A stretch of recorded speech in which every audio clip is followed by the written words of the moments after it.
oya uze sasa niba mfasha niba urukuta ruri hirya y'umwenda urahari birambera ingorane ngo kwirambura zaninda n'imiyambura ushobora kumanuka nkakubita mu mugongo nagera mu gabyine kabisa aho tugeze hose tugasanga ari toilette zitari zo kwicara no kandi sasa tukavuga kureka buri umuntu ushaka kwituma ibikomeye iyo ugeze aho ubikorera birushaho kuza ukanyunya ugasanga ingorane izo ni zimwe mu ngorane oya uzatwaraga mu modoka twirukanga tweta tukabona none se ko akahinda gufata n'icumi bya esanse ushaka tubicare twari gicuruzi oya mawe none hari n'igihe ujya ahantu ubona ari abasirimu ukavuga uturura rugo ni abasirimu ukabona inzu kadasitire ukagenda ukajya gutira tuwarete uzi ko ari ya ukavuga utanga uzi ko ari iya danje aho twarahageraga akayibura agahita agaruka twahera tukaguruka aho se wajya ukagerageza wowe wapi sinabishobora turabaza umvaga bamwitanze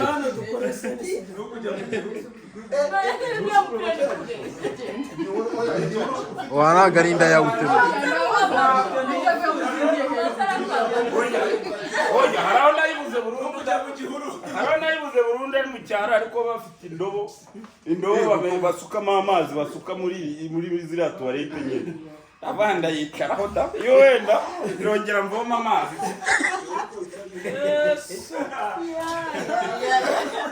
izi ni imbogamizi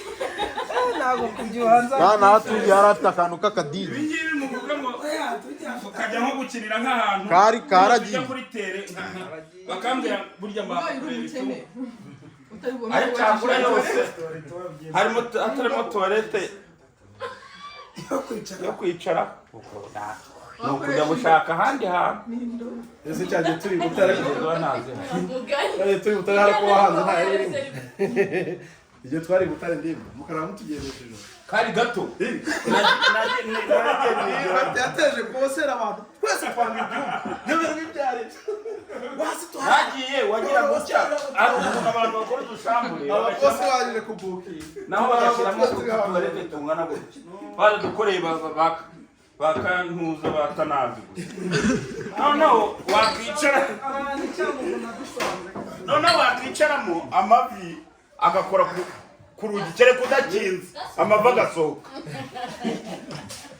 kandi ugasanga ni ku nzira ariko natwe hari ahantu twagiye turi mu by'amagare baturagira ibyumba agasongo agiye ajyana amapaki arenga umuryango ntabwo twarindiriye kuba ryawe se aha ni mu bapadiri batwara mu bapadiri naho handitse twageze mu bapadiri basanzwe ari igitagangurirwa ariko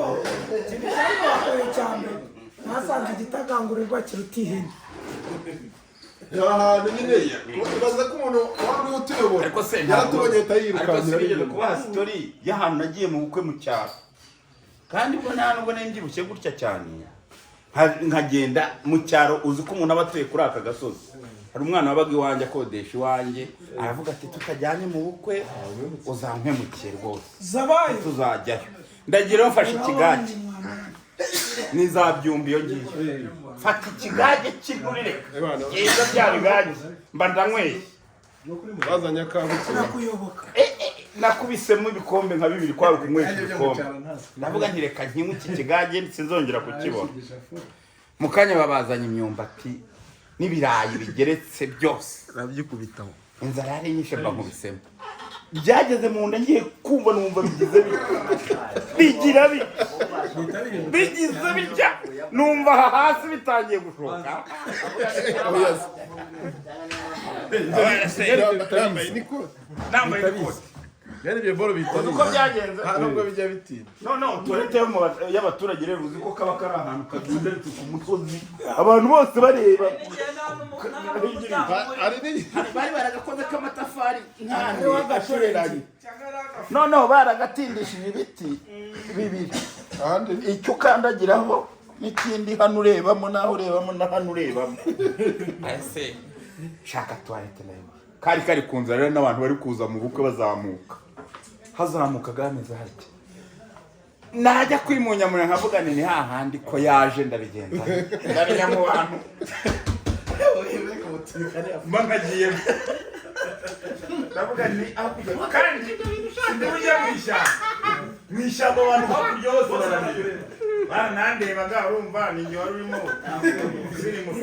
uranahagarara ugahita ukareba ninjiyemo mba ndakarenze kagarukira ndakana ariko ibyo byose nicaye nicara ntawe umbona mba ndasutama ndamanuka ubwo kandi namanuye niko ibyo mu nda byagize mu kumanuka kugira ngo ngire amava bakubise ku gakuta agakuta ni kari gakomeye kaba karaguye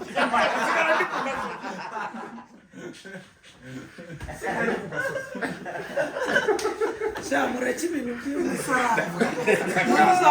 none ndabigenza Suzana reba noneho kuba rero ntabwo bizi reba kubura ikintu noneho witunganyisha nkora mu mufuka mbura iki nkakoramo nkasanga harimo 5 ihesha amafaranga tari bwaba rutiheshe ukuntu akoze gutya mu ikote numva mu muswaro wakoreyemo kera ufata ndawurambura mwuzuza ikiganza gira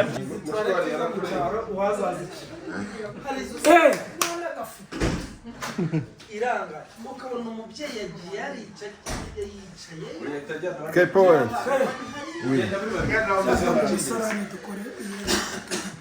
Twagiye. Njye ntabwo ari abantu